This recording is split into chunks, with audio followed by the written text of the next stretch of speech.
Okay, welcome back for our second part of first heat. Okay, just to let you know, a little timekeeping. Once everybody is gone, our judges will deliberate, and then they will come back and let us know the top three. Those top three presenters will be back at 5 o'clock for the final presentation. Okay, if any of you need to do the People's Choice, make sure you do that before you leave. Alrighty, so on to our second half, and Jenna Tenor.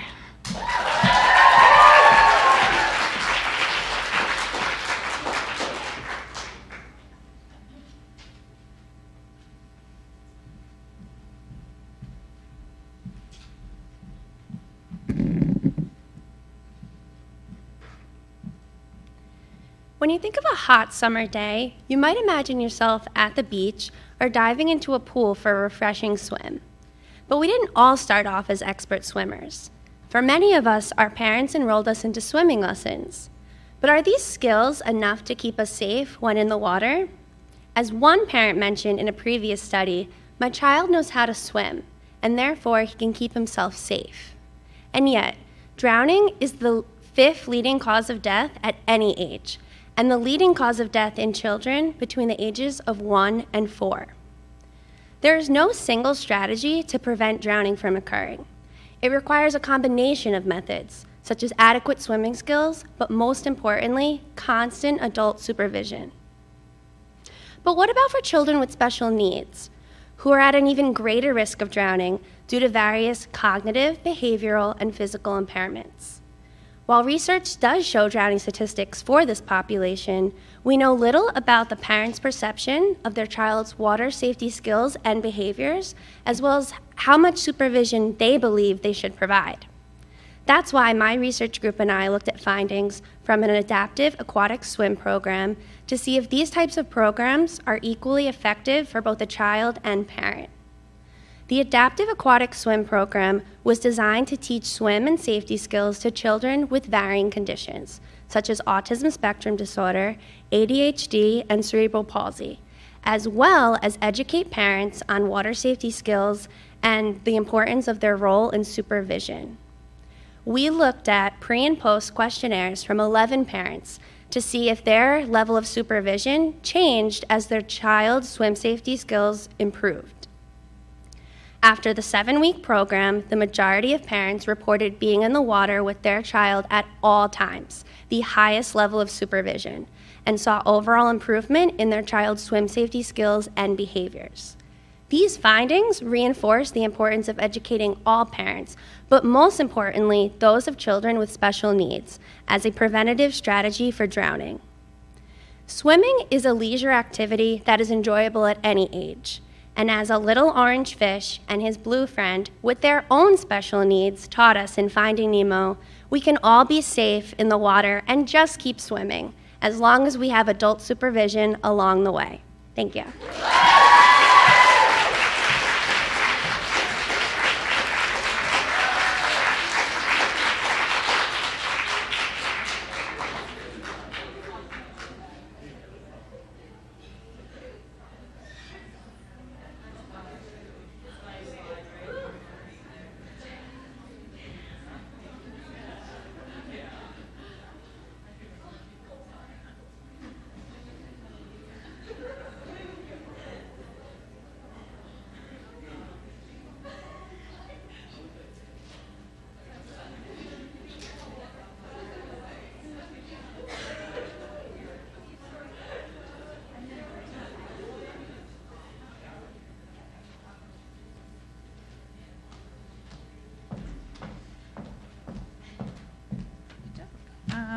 Our next presenter is Jyoti Rodar.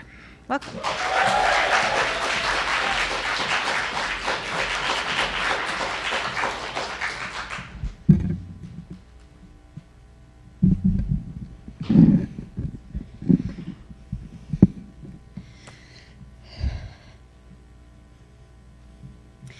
Financial management, your favorite life skill, right?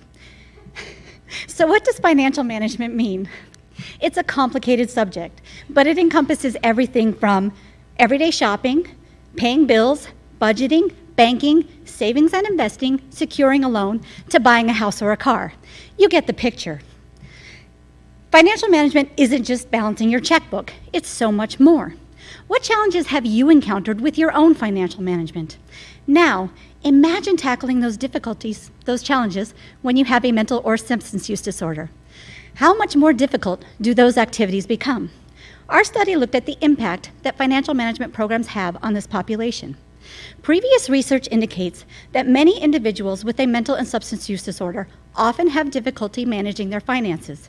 They make impulsive purchases, lend money to others, and purchase drugs or alcohol. This can have an effect on social functioning and health.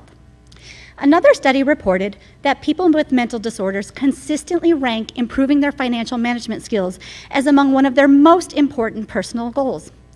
Failure to improve these skills can lead to poverty, decreased sense of self-efficacy and quality of life, and increased hospitalizations. We partnered with a peer-led mental health agency that offers a variety of programs, one of which is the Financial Management Account Program. 17 individuals enrolled in the program volunteered to share their insights through surveys, 3 of whom also spoke with members of our research team via one-on-one telephone interviews. The study sought to understand these individuals' experiences with this program. All 17 participants have a representative payee assisting with their financial management. The results show that a majority of the participants agreed that the Financial Management Account Program impacted their lives the most in the following areas: overall quality of life and well-being, self-determination, feeling secure, and relationships with others. One participant reported that he had received sufficient training and developed skills that would allow him to separate from his representative payee and resume control of his own finances.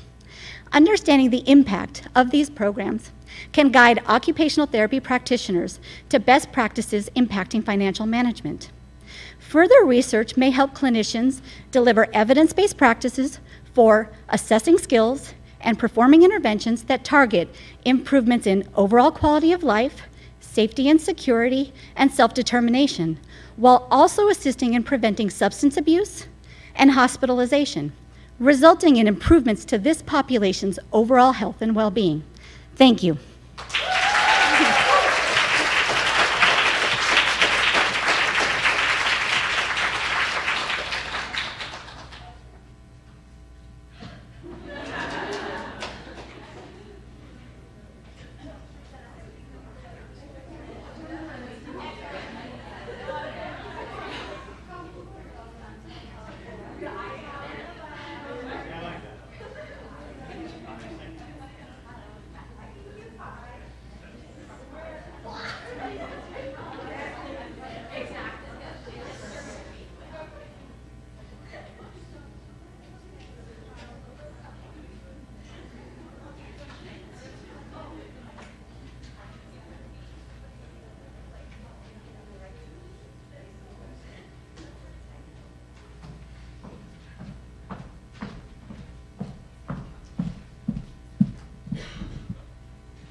Okay, our next presenter is Teresa Druitt-Hurd.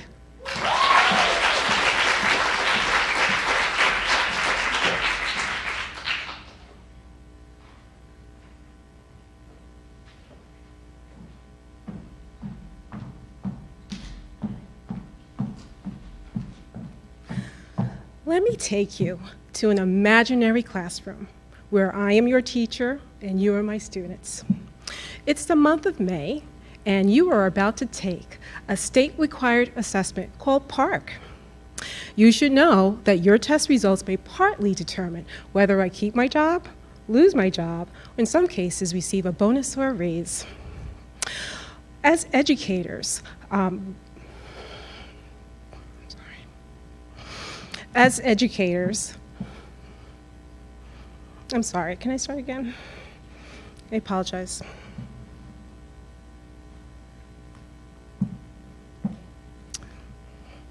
Let me take you to an imaginary classroom where I am your teacher and you are my students. It's the month of May, and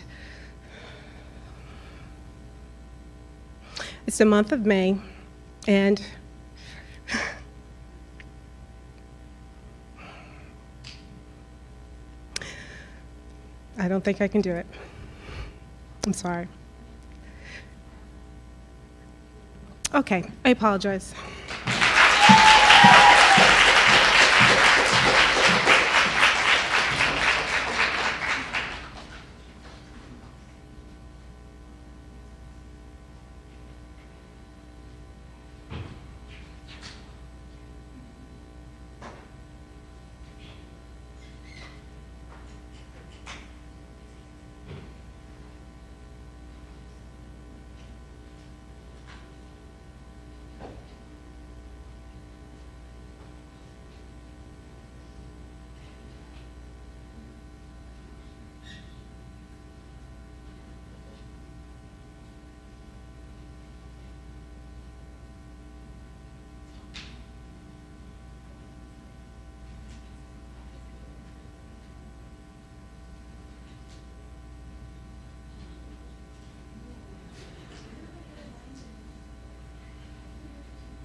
Our next presenter is Eric Ginsberg.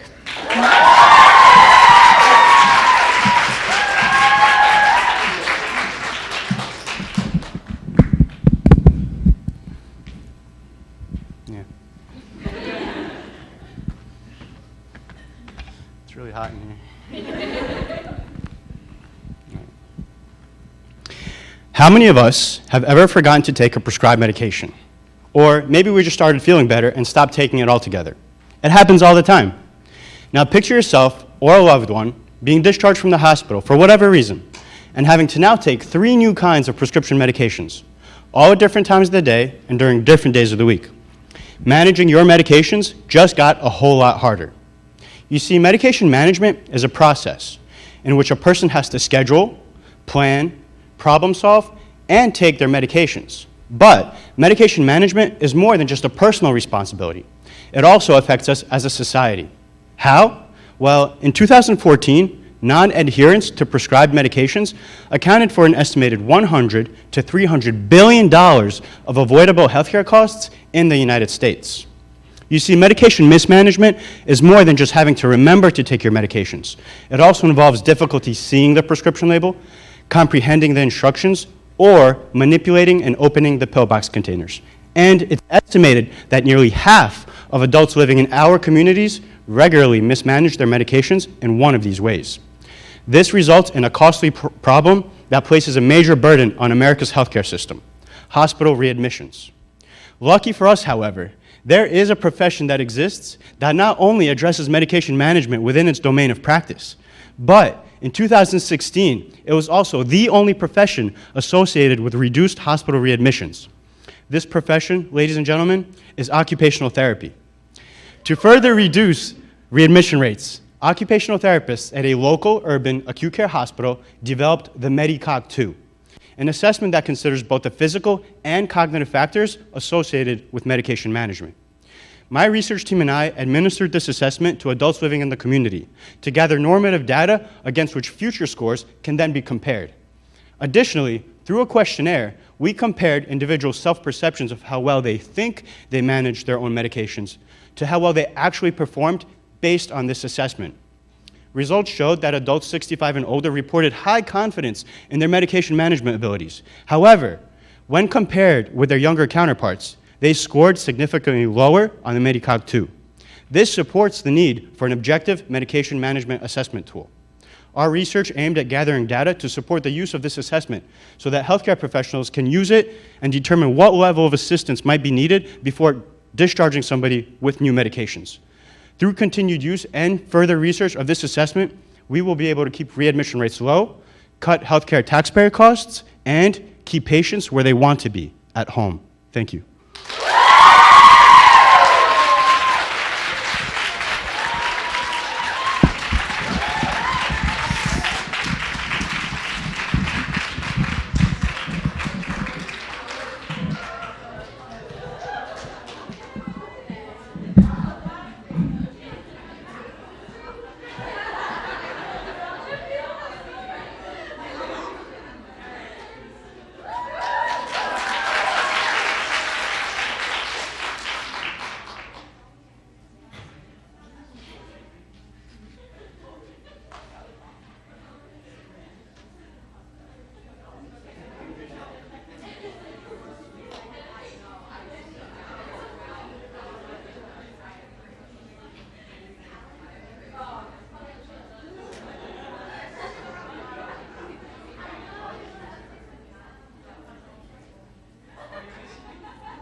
All right. Our next presenter is Grace Way.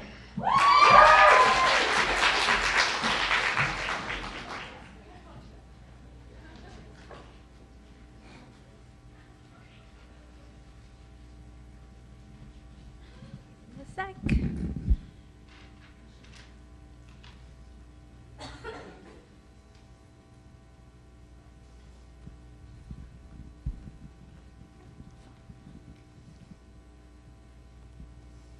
We live in a diverse society where there's a lot of new immigrants.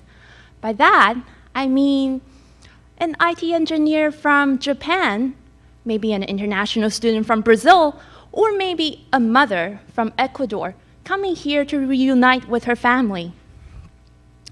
These new immigrants may come here, be exposed to a new language that they haven't been using a lot in their daily life. That is English. They might go back into their community and start using a little bit more English in their daily conversation with their families, with their friends. The phenomenon of mixing two languages in one sentence or in a whole utterance is called code mixing. This is what my research is about. So I'm interested as to what factors is going to increase the frequency of code switching. I found some students who, like me, have grown up in a Mandarin-speaking country and have now come here to Kean University to study. These participants are paired up to engage in an online chat, so pretending you're chatting at home with your old-time friends, maybe with your family, through Facebook, through Twitter, through WeChat, which is a chat app, by the way. So I wanted to know whether the most recent exposure in English versus in Mandarin is going to increase the frequency or the chances of them engaging in more code switching. And the results are a little bit surprising. Among the 4 pairs of my participants, 1 pair of them used English all the way, no code switching. All the 3 other pairs chatted mainly in Mandarin, and they code switched just a little bit. What did they code switch on? They code switched on terms and terminologies that are not very easy to translate into Mandarin, such as wow, such as WTF. And they also switched on short phrases such as the alternate universe. But mainly, they didn't code switch a lot.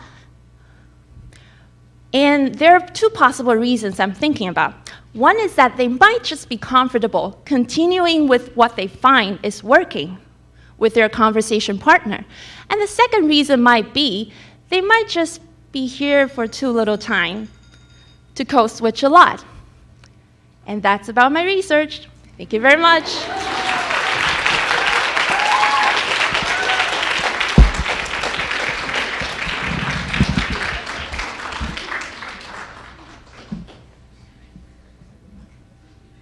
Is this the middle?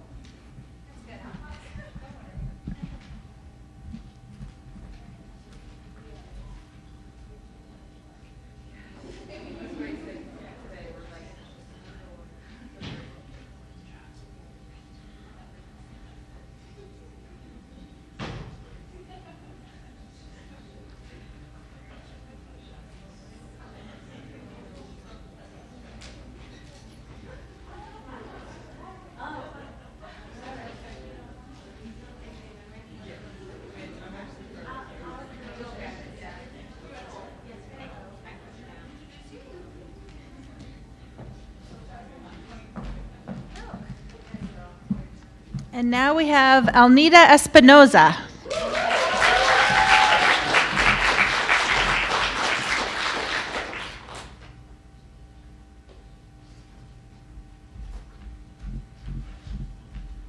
Gosh, I'm short. All right. Let's see. So we all been there, seconds away from starting our mandatory mile run for our school gym class. Your heart is pumping, you're ready to go.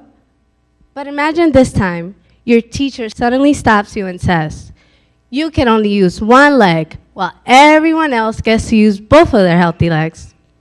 Does that seem unfair, illogical, or maybe limiting your chances of finishing the race? The truth is, nobody likes to be limited. If we have the resources, we are inclined to use them. A population who currently exhibits a degree of restriction are bilingual children with communication disorders. Bilingual children with disabilities and disorders make up a significant portion of the caseload of speech therapists. Currently, there is limited research on bilingual therapy and evidence-based practice and the appropriate methods to use to provide services to this population. As a result, many bilingual children undergo speech therapy designed for monolinguals. Through this approach, the first language is usually dismissed and not taken into account during the intervention period. Current research has revealed that bilingual intervention allows the first language to work as a facilitator when acquiring or learning a second language. When in a supportive environment, skills learned in one language can be transferred over to another language. Additionally, bilingual intervention increases communicative success by granting access to all language tools and thus decreases frustration. My research will focus on comparing which approach most effectively increases sentence length in Spanish-English bilinguals with language delays. Moreover, it will measure the rate of growth in both Spanish and English. My assumption, given current studies, is that my research will conclude that bilingual therapy will yield better results as emphasis is placed in both language systems. Hence, sentence length will increase in both Spanish and English. I hope that my research sheds some light on the proper way of providing speech services to this population. It is imperative for current speech therapists to stop making inferences on how to treat these children based on interventions that were tailored for monolinguals. Bilingual and monolingual children develop and function in very different ways. Restricting bilingual children to only have access to one language will only hinder their abilities to retrieve the tools they need to be successful. Bilingual intervention, on the other hand, will grant access to the tools these children already have to get to where they need to be. If we have two healthy legs to finish the race, why limit ourselves to one?